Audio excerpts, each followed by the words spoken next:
Көпчүлүк интернеттеги социал тармактарга сүрөтүн жүктөп, видео көрүп көңүл ачуу үчүн колдонот. Ал эми сиз баскан лайктар, көргөн видеолор кимдир бирөөнүн капчыгына тыйын алып келерин билесизби? Салам достор, Ода Азаттык плюс. Биз бүгүн интернеттеги бизнес турасын айтып беребиз. Алдыдагы жарым саатта бизден алыспай туруңуздар. Инстаграмдагы популярдуу болуп жаткан вайнерлер кимдер? YouTube'дан кантип каражат тапса болот? Ошо күмүш YouTube'дун кнопкасы деп коет. Анан алтыны бар, еще бриллианты бар. Бул мага былтыр келген да. Үйдө отуруп Европага товар сатуу мүмкүнбү? Кыргыздар жасаган телефон тиркемелери. Азаттык плюс бул жолу интернеттен акча табуу жолдон айтып берет. Дорогой, дай мне денег, там надо продукты купить. Да, конечно, вот, пожалуйста. Может, вместе? Да нет, не надо, я сама. Все-таки помогу. Ну ладно. Только давай так. Я выхожу сейчас, а ты через 15 минут, ладно? Үй бүлөдөгү мамиле, окуудагы кызыктар же кыз жигиттин махабаты. Кыскасы, дээрлик ар бир роликтен көрүүчү өзүн, кошунасын же ата-энесин көрөт. Апа, мен болду, мен туруп кетирейин, а? Ай балам, акырына чейин ичпейсиңби? Келинчегиңиз улуу болбой калат. Коюңузчу, апа, ушуга да ишенесизби? Чын эле? Балаңыз красавчик, любой кыз меники да. Апа кылып болобу, мен кетирейин.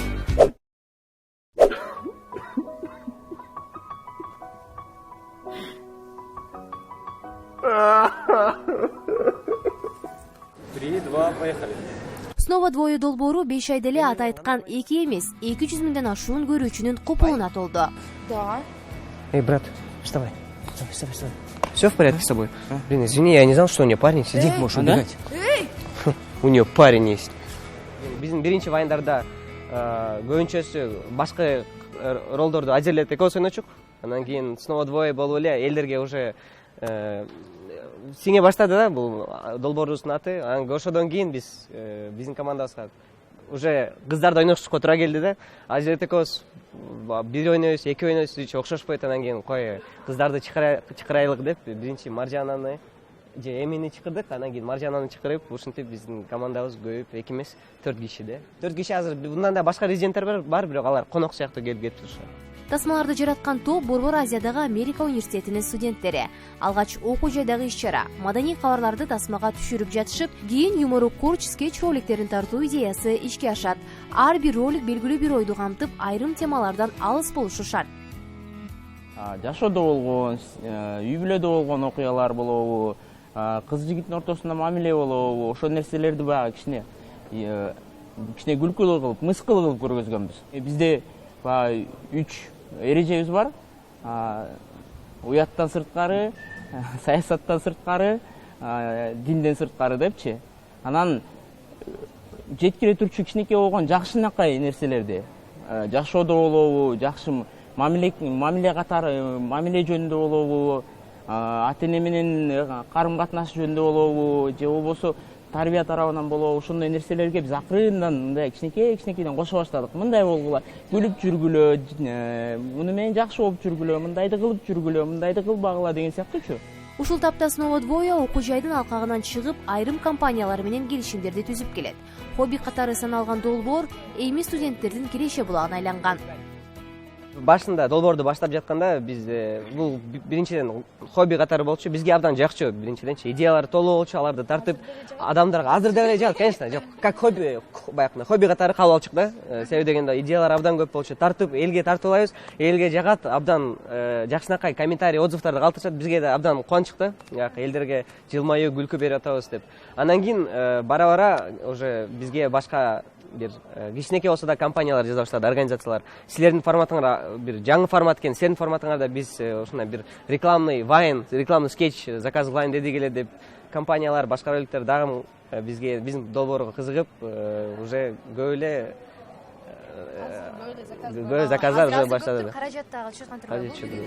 Топ коңшу өлкөлөрдүн вайндарын көрүп, шыктанып ишке киришкени менен алар өз эмгегин вайн эмес, скетч ролик деп аташат. Кеңеш катары айтат элем, биринчи өзүңөрдүн үстүндө иштеш керек.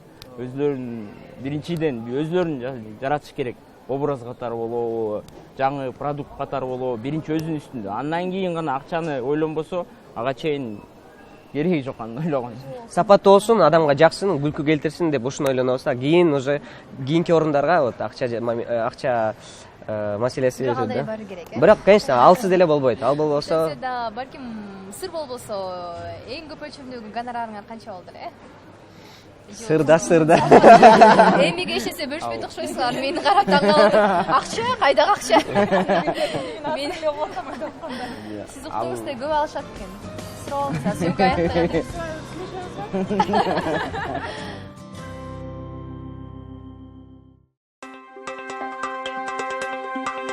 Вайн социалдык тармакка жайгаштырылуучу кыска тасма ал жашоодон алынган окуяларды көрсөтөт. Тасмалар айрым ишканалардын жашыруун жарнамасын камтып, бул жол менен каражат тапкандар да аз эмес. Кыргызстанда тажрыйбалуу вайнерлер саналуу эле. Мен нукура кыргызмын. Күлкүлүү видеолор менен Инстаграмда Элдана Сатыбалдиева белгилүү. Элдана Кыргызстандагы вайнерлекти жаңы деңгээлге чыгарып, 3 жыл ичинде 1,5 миллион окурман топтогон. Сатыбалдиева тармакка күлкүлүү сүрөт менен видеолорду жүктөп турат. Ой, Эльданка, а ты чё в гостям не выходишь? Ой, здравствуйте, Эльдана.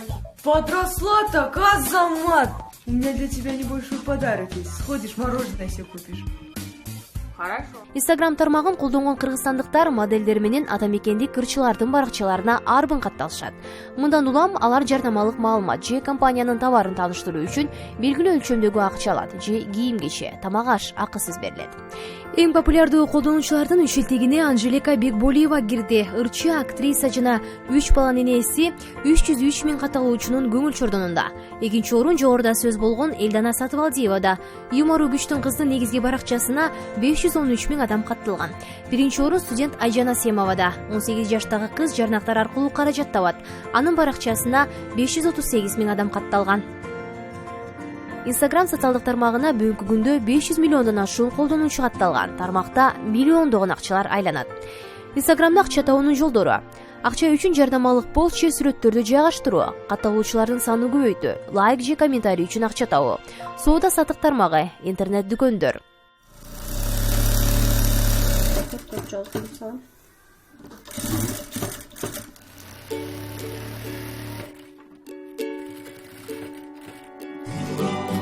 Заманбап күркө ордуна Инстаграм тигүү цехтин ордуна чакан бөлмө. 3 баланын энеси Салтанат үйдө отуруп эле ишкерликти баштаган. Ал дүкөн же ишкана ачууга каражат коротпой тиккен буюмун дароо Инстаграмга жайгаштырып кардар табат. Интернет бар үчүн кичине интернеттен жаңылыктарды көрүп турчумун, өзүм баракчамы ачып, кичине тиккендерим чыгарып турчумун. Кызыгып, зериккенде гана. Ошол. Бир дүкөн менен соглашением бар. Ошол дүкөнгө гана тигип берем, өзүмдүн продукциямды. Башкаларга тиккен убактым да жок. Ошол бир магазин жетип атат мага. Андан тышкары өзүмдүн брендиме отдельно дагы майда чүйдө тиккен план түзүп атам. Социалдык тармактагы ишкерликтин бул түрү Салтанат өңдүү үй кожойкелери үчүн мыкты табылга. Керели кечке үй окаты же бала менен алек болгон энелер бош убактысында кийим-кече тигип, тыйын тапыр табышат. Салтанаттын иши кыска мөөнөттө эле алга жылып, баракчага катталган жарандар реалдуу кардарларга айланган. Буйрутмадан колу бошобой жаткан тикмечи бир нече күн мурда өзүнүн брендин да түптөгөн. Эми иш орундарын кеңейтүү эле калды деп кудуңдайт. Жайдан баштап уже оптовый заказдарды ала баштаганмын магазиндерден. Өтө көбөйүп кетип, алдыга 2 айга жазылып кетип, аябай кыйналып кеттим. Анан үйдө жалгыз кишиге оптом тигиш аябай кыйын экен, көп парчалап. Цехке жакшы да. Жалгыз киши кыйналат экен. Ошондуктан мына акыркы заказдарын бүтүрүп, уже өзүмдүн маркамды ачтым, МК деп. Атайын жаш балдардын, өзүм жаш балдардын кийим-кечелерин, ушундай майда чүйдөлөрүн жакшы тигеткенмин. Өзүм тапканым ошол болду, өзүмдөн. Анан өзүмдүн жүрөгүмөн да жакын кем, же балдарым кичинеби, ошон үчүн көп жакшы көрөм. Анан ошолорду ойлоп эле тигем. Бул ушу Инстаграмга чыгарганда сурап калат. Ошентип эле башталып кетти жумушум. Сурап эле мага да тигип бериң, бизге да тигип бериң деп сурап калышат. Инстаграмда ушул өңдүү баракчалардан тарта Саркеч бутик тамак-аш түрдүү кызмат көрсөтүү. Кыскасы, күнүмдүк жашоого керектүүчү буюм тайымдын баарын тапсаң болот. Болгону керектүү буюмга буйрутма берип эле жетиштүү.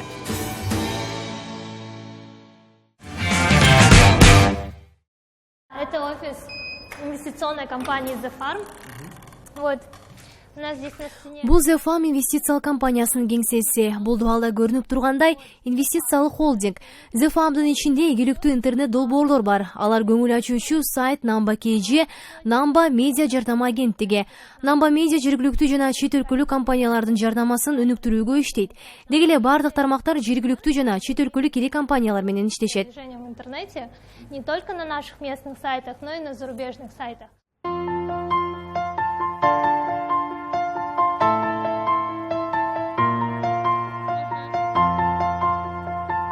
Namba KG же кыргыз YouTube деп аталган интернет сайттан башталган онлайн бизнес бүгүн The Farm деп аталган инвестициялык ири компаниянын алдында бир нече тармак боюнча ийгиликтүү иш жүргүзүүдө. У нас с 9 до 6 рабочий день. Вот, офис у нас в формате open space, то есть большое пространство, люди уже... Ооба, жумуш 9-дан 6-га чейин өзүңөр көрүп тургандай кеңсебизде open face форматында иштейбиз. Башкача айтканда, бардык адамдар ээн эркин тосмолору жок отурушат. Жетекчилердин эле өзүнчө кеңселери бар. Ушундай ээн эркин тосмолор жок абалда иштегенде адам жакшы ойлонуп, иши натыйжалуу болот дешет. Да, и считается, что так легче думается, больше пространства для развития своих мыслей. The Farm компаниясы учурда интернет кызматына байланышкан бардык тармакты өзүндө камтыган. Маселен, сиз каалаган кафе-ресторандан тамак аш заказ бере аласыз. Күнүмдүк товар, дүйнөлүк бренддеги кийимгече, такси, эс алуу турлары сыяктуу 10га жакын интернет кызматтарын көрсөтүшөт. У нас здесь сидит команда разработчиков. Вот, они в основном занимаются разработкой мобильных приложений. Бул жерде мобилдик тиркемелерди, интернет сайттарды жасагандар отурат. Биздин базарга чет элдиктерге тиркеме сайт түзүп беришет. Кыскасы интернет технологияларына байланышкандар бул жакта отурушат. Ал эми маңдайында интернет маркетингде байланышкан тармак отурат. Вот, разработчики, программисты, админы. Бул компаниянын түптөөчүлөрү 2009-жылы Namba KG-ни таанышуу, баарлашуу, видео көрүү сыяктуу көңүл ачууга багытталган соц тармак катары ачышкан. Анда азыркыдай ири компанияга айланарын ойлошкон эмес. Наш сайт изначально был ориентирован на рынок Казахстан. В Кыргызстане у нас был тестовый запуск. Биз алгач сайтыбызды Казакстанга лайыктуу деп түзгөнбүз. Кыргызстанга тест катары гана кое бергенбиз. Бирок эмнегедир Кыргызстанда жакшы өнүгө баштады. Мындай болот деп ойлогон эмеспиз. Анан Кыргызстандагы сайтты өнүктүрө баштадык. Талыкпаган эмгектин аркасынан ушул абалга келдик. Биз көбүнчө ушул сыяктуу чет элдик компаниялардын тажрыйбасын колдондук. Азыр Namba Казакстанда, Тажикстанда бар. Namba деген сөздү кайсы бир тилден алып койгонбуз. Аты бат чатталат деп. Namba эч нерсени деле түшүндүрбөйт. Это все-таки был сайт Namba KG. Кыргызстанда интернет аркылуу акча тапкан компаниялар азырынча саналуу гана. Анткени бизнестин бул туру бизде жакшы өнүгө элек. Очень маленький процент, кто заказывает через интернет, потому что обычно, когда заказываешь через интернет... Бизде интернет менен сатуу алуулар аз пайызда. Интернеттен сатуу алуу жүргүзүү үчүн электрондук карта болуш керек да. Анан интернеттен базардагыдай кармап көрө албайсың. Алып келгенде жакпай калсачы деп коркушат. Көбүнчө улуу мундагылар интернеттен соода кылгандан коркушат. Ал эми жаштар кайра алмаштырып же видеосун көргөндө билишет да. Бирок бул тармак бара-бара өнүгөт. Себеби дүйнө жүзү онлайн соодага толугу менен өтөт. Ну, это товар, он на экране, да, ты не можешь его пощупать, посмотреть, там нравится, не нравится, какое у него шоу, да. Компания ондогон жаштарды иш менен камсыз кылып, мамлекетке салык төгүп, Бишкекте жаңы бизнестин түрүн, жаңы технологияларды турмуш тиричилигине пайдаланууну жайылтып атышат. Маселен, 2012-жылы такси рыногуна жаңы технологиялар менен кирип, такси кызматын пайдалануунун заманбап түрлөрүн сунуштаган Namba такси азыр бул тармакта лидер. Мурун мисалы счетчиктер болсо, моторго киргизип аны салыш үчүн анда биз деген жөн эле спутник аркылуу азыр баарында эле ошондой калды. 2010-жылы эң биринчи компания биз болгонбуз да киргизген. Анан ошол аркылуу карасак демократизация болуп кетти. Көбүрөөк таксиге уже кишилер кире баштады. Анткени мурун ар бир киши такси болгусу келчү эмес моторун ачып. Биз келгенден кийин ошондой аппаратура киргизгенден кийин башталды да. Анан аны көргөндөн кийин кишилерде кызыгат экен, чын эле жакшы бул мүмкүнчүлүктөр бар экен деп өнүгүүгө деп карап көргөндөн кийин өзүбүздүн уже командабызды таптык, балдарды, программисттерди. Анан 2013-жылдан бери өзүбүз өнүктүрүп келе жатабыз программабызды. Namba такси иштеп жаткан системаны компаниядагы кыргыз балдар эле түзгөн. Эми алдыда ушул система менен чет өлкөгө чыгууга белсенип жатышат. Былтыр Тажикстан менен былтырдан бери переговорлор болуп атат. Азыр жакында кайра Иранга барабыз, Вьетнамда, Кытайда ошол өлкөлөргө чыгып, ошо Яндекс такси же Uber катары эле өзүбүз таксист ачпай водительдер менен иштебей эле именно IT жактын карап ошону биз сунуш кылып атабыз ал базарларга. Анткени мисалы Иран же Вьетнамды карасак, алар деген таксинин деңгээли бизден ылдырак экен, аябай өнүккөн эмес экен. Дагы эле телефон менен, кагаздар менен иштеп жүрөт.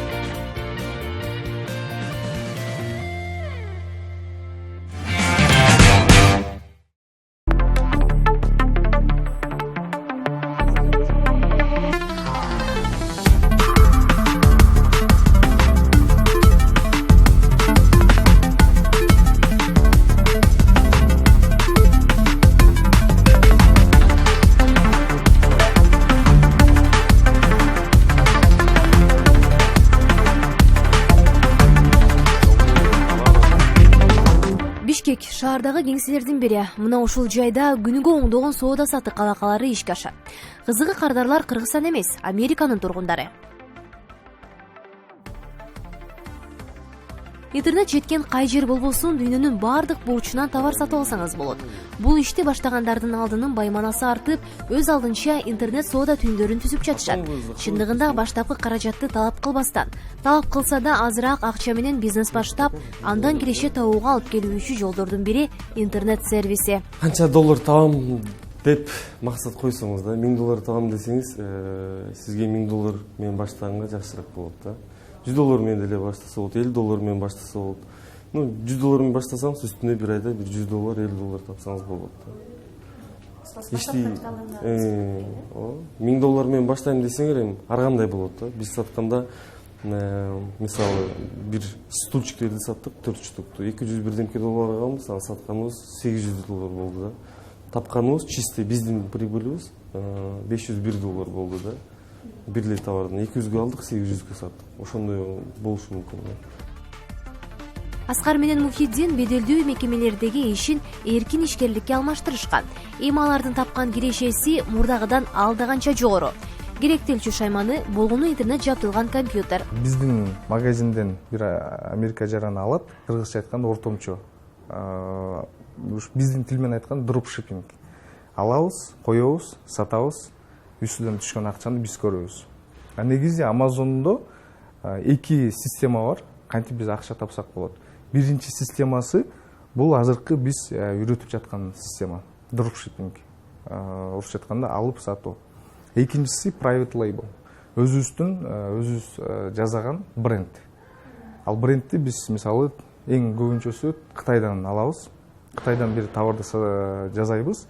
Өзүбүз бардык дизайндагы, өзүбүздүн бренд менен анан Amazon'дун складтарына Америкага жөнөтөбүз.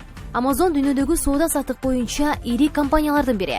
Ал эң көп суроо талапка ээ болгон товарларды сатыкка чыгарган интернет-сервис. Ишкана Америкадан сырткары Бразилия, Канада, Италия, Исландия жана башка өлкөлөрдө өкүлчүлүгүн иштетет.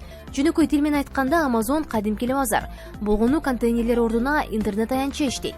Күнүгө платформадан орто эсеп менен 6 миллион адам соода кылат. Кыргызстанда бул тармакта иштегендер жокко эсе. Ошо Amazon'го кирип сатыш үчүн биз eBay'ге киребиз. eBay деле ошондой Amazon сыяктуу эле онлайн площадка. Walmart деген бар, Overstock, Target ошолордон ар кандай товарларды табабыз. Арзаныраак таап туруп, ошо Amazon'го биздин өзүбүздүн страницага киргизип туруп сатабыз да. Азыр бир элементарный пример көрсөтөйүн. Категорияларына кирип любой товарды тапса болот да. Биякта жазылып турат канча мо товарды канча киши сатат экен. Мо товарды 18 киши сатат да. Ошол жака киргенде биздин товарларыбыз ушул мына могу жерде списокто чыгып калат, уже биздин атыбыз чыгат да.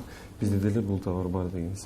Баасын ал арзандатыш керек, доставкасын бекер кылыш керек, ылдам кылыш керек, ошонун бүт баарын көрөт. Анан биринчи, үчүнчү, 3 позицияга кириш керек да бизге обязательно. Анан 18-чи же 17-чи тура болсо мен албетте эч ким сенден эчтеке албайт да. Жигиттер бир күндө болжолу менен 10-15 буюм сатышат. Ар бир буюмдан эң аз дегенде $20 киреше түшөт. Аскар менен Мухиддин англис тилинде эркин сүйлөп, экономикалык билими болгону менен бул бизнести ал жөнүмгө таянбай эле ишке ашырса болот дешет. Негизи бул бизнестин эч кандай чектөөлөрү жок да. Тилди эң алгачкы айтканда базаны билсе, экономикага эч кандай түшүнүгү болбосо деле, Америка жөнүндө түшүнүгү болбосо деле, биз булардын баарын айта бере турган болсок, абдан көп тизме кылсак болот. булар эч кандай чектөө, эч кандай тоскоолдук болбойт. Каалаган адам жана каалаган адам акча табам деген келечекте ушул платформадан мүмкүнчүлүгү бар. Жакынкы күндөрү Amazon болгон товарды эле сатып бербей, кыргыз өндүрүүчүлөрдүн өндүрүшүн жарнамалап, кардар табуу аракеттери да көрүлөт. Достор, азыр менин колумда кармап турган оюнчуктун бир бөбөктөрүн эле курчагы деп ойлошуңар мүмкүн. Бирок дүйнө жүзүндө, анын ичинде интернет айдыңында ютуберлер ушул каарманды пайдаланып бир топ каражат табышат. Кыргызстанда дагы ютубер түшүнүгүн киргизип келаткан Курман деген жигиттин офисинин жанына келдик. Негизи ютуберлер интернеттен акча тапкандары телеге өзүнүн сырларын айтып бере беришпейт, бирок Курман азаттыкка макул болду. Азыр ичине кирип, ушундай курчактарды пайдаланып же болбосо заманбап технологияны пайдаланып кантип ютубтан акча таап атат, чогуу сурайбыз. Курмандын иши менен тааныштырар алдында деги эле ютубер деген ким? Ютубтан кантип акча табышат деген суроолорго бир аз токтололу. 2009-жылдан тарта Google YouTube аркылуу жарнама менен акча табууну, ал эми андагы көрүүчүнү көп жолу алган YouTube каналдарынын ээсине акча төлөп берүү системасын, технология тили менен айтканда монетизацияны баштаган. Сиз YouTube'дан көрүп жаткан ар кандай видеоблог, анимация, турмуштук роликтердин жаратуучулары YouTube сайты менен келишим түзүп, жарнамадан акча табышат. Каналдын ээсине акча төлөп берүүдө YouTube анын көрүүчүлөрүнүн санына карайт. Ошондой эле тасманы ачкан адам аны канча убакыт көргөнүнө байланыштуу. Анда коюлган рекламанын көрүлгөнүнө карата акы төлөнөт. Акы болсо каналдагы тасманы көрүүчү дүйнөнүн кайсы бурчунан туруп көргөнүнө жараша аз көп өлчөмдө төлөнөт. Бүгүнкү күндө YouTube сайты андагы видеолордун жана аны көрүүчүлөрдүн көптүгү боюнча алдыңкы орунда. Жанагы ютубтагы видеолорду ушул жактан эле тартасыңар, ушул офистерден. Ооба. Бул бир тармагы да. Анан 2D бар, 3D бар, обычный зелёный экран бар, костюмдар менен тартабыз. Ошол жакта көрөлү, э? Азырынча YouTube'дан каражат табуу Кыргызстанда анча өнүгө элек. Бирок бирин-экин аракет кылып жаткандар жок эмес. Алардын бири Курман Жолдошов. Человек-паук болобу, Халк болобу, Эльза, Спайдермен. Аларды тартып туруп мойнуна, анан монтаждап аларды. Зеленый экран кесип салабыз да. Азыр бир кино бир эме тартылып атат азыр. Бизде балдар тартып атат. Азыр мисалы костюмдар бул жакта эмес. Сыртта башка бир студия бар эле, ошол жакта тартып атышат да. Постоянно эле колдонулуп атат аларчы. Күнүнө бир видео чыгарган аракет кылышат да. Сценарийлерин, кинонун жүрүшүн кимдер түзөт? Биз аны эми балдардын эмесин карап көрөбүз да, пульсту өлчөп көрөбүз да. Бир сценарий жасап көрөбүз. Жакса ошол сыяктуу башка сценарий жасайбыз. Или башка каналдарыбыз бар, конкуренттер бар да. Аларды карап турабыз да. Бир мисалы видео жакшы кетип аткан болсо, аны уже сценарийди примерно алып туруп, сен изначально билбейсиң да 2 жашар, 3 жашар бала кайсы видеону жактырат да. Анан ошол актерлор кимдер болот? Актерлор кээде өзүбүз болобуз, кээде бирөөлөрүн анимать этебиз, каскадерский способности бар болгондор болсо тоже. Курман YouTube'дан акча табуунун татаал тармагын тандап алган десек болот. Тактап айтканда 3-4 жаштагы балдар үчүн анимациялык кыскача тасмаларды тартышат. Эми балдар көбүнчө ушундай эмелерди жактырган үчүн мороженое деп коет го, балмуздак, шоколады. Муздак. Маша Медведь, Спайдермен, э? Ооба. Азыр мисалы бизде 2D варианттары бар, 3D варианттары бар да булардынчы. Мисалы могу зеленый экранда тартылган, мисалы могу. Могул жерде тартылган, э? Бул жерде тартылган, бирок зеленыйга кийин алып салынган да аркасынан. Ушундай костюмдарды алдыртабыз Кытайданчы. Косплей деп коет го. Кытайдан атайын келе костюмдар, э? Бизде жок да бул костюмдар. Человек-паук болот, там Халк болот. Адистиги боюнча Webmaster 2014 жылдан баштап YouTube'га видео тартууга киришет. Кыргызстанда өзүндөй азыркы IT технологияны өздөштүргөн команда топтоп, дүйнөнү каптаган онлайн рыногуна эмгек жарата башташат. Андан бери техникалык базасын чыңдап, чет өлкөдөн кымбат баалуу аппараттарды сатып келип колдонууда. Могу Кытайдан алдырылган аппарат бар, буну кийип туруп 3D эме кылабыз да. Буну движение кылсаң, компьютер ошону кайталайт. Кытайдан жаңылып келдиңиз. Өткөндө алдырган болчумун бунучу Кытайда. Perception Neuron деп аталат, тилинде сумкасы бар. Ар бир эменин учунда, мисалы манжанын учунда мондай датчиктер бар. Датчик движения деп коет да бунучу. Ар бири сигнал жөнөтөт, мындай эме кыймылдаган. Бул баягы 3D эме тартат да, кинолорду. Анимацияны жасап отурбастан, шуну кийип туруп эле, сразу движение болсо. Азыр уже бул колдонуп атабы бул? Ооба, буну проба кылып көрдүк, эми уже мындай серийный производствого өтүшүбүз керек да. Аны мисалы өткөндө Таиландтан ала келдик да. Бул кадимки оюнчукпу? Бул кадимки оюнчук, баасы 10 000 сом. Ушул 10 000 сом да? Себеби бул стоп motion деген анимация үчүн колдонулат. Покадровая анимация дейт да буну. Бизде базарда сатылган игрушкалардан башка да болчу. Мүчөлөрү полностью кыймылдайт. Бүт жака кыймылдайт тем более. То есть адамдын эмесинде эле да. Башына башка да кийип коет. Колу чыгат, мисалы, колдун эмелери бар да. Ошолорду болсо болот, башын өзгөртүп койсо болот.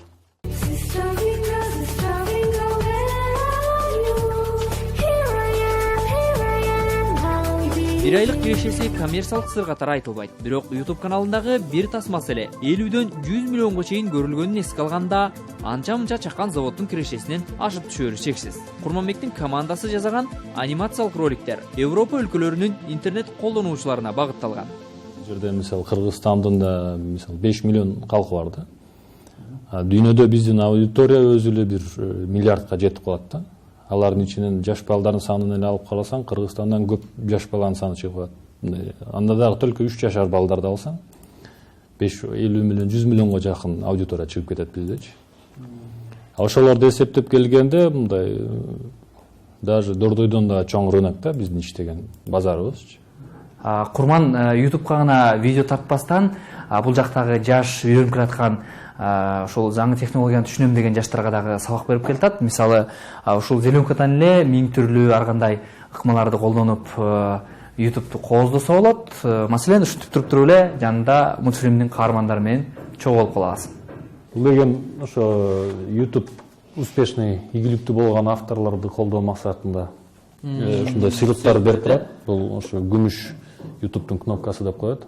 Күмүш кнопкасы. Күмүш кнопкасы еще. Бул 3-чү орунбу күмүш? Экинчи орун. Бул 3. Анан алтыны бар, еще бриллианты бар. Бул мага былтыр келген да. Бул, по-моему, алтын келип калат, по-моему, скоро. YouTube'дун Бал 1 миллион немеге жеткенде, подписчикке жеткенде алтын жөнөтөт. 10 миллион. Бул кнопка турайымда, я чык кеткен. Баягы ошо play деген кнопка бар, пуст деген ошол да. Бул Кыргызстандан жалгыз исе алсаңыз керек мындай. Пока да, по-моему. Анткени менен YouTube'га видео тартуу, андагы каналды иштетүү оңой эмес. Видео тартып, аз убакыттын ичинде акчага маарим дегендер жаңылышат. Улам жаңы өнүккөн технологияны өздөштүрүп, атаандаштыктан уттуруп жибербеш керек. Оңой иш деп ойлошот да, компьютерде отуруп эле, там кара жумуш кылбай эле таба койсоң дегендей болчу. Тартып эле видео. А на самом деле анчалык деле оңой эмес да. Биз 24 сааттап иштейбиз. Бир тема табылып калса, конкуренция өтө күчтүү. 10го жакын программаны билишиң керек болот, изучать этишиң керек болот, жакшы билишиң керек болот да. Начар билип калсаң, отура бересиң да, убакытты жок кылыпчы. Ошого жараша иштейбиз, ошого жараша табылат да эмесичи. Майнактап коюп чыгат да. 21-кылымда инвестицияны өнөр жайга эмес, интеллектке салуу керектиги айтылып келет. Чоң суммадагы баштапкы каражатты талап кылбаган бизнестин бир түрү интернет. Жогоруда өзүңүздөр көргөндөй, учурда интернет аркылуу ар кандай жолдор менен акча табууга болот. Бул ишкерликтин түрү Кыргызстанда жаңыдан өнүгүп келатат.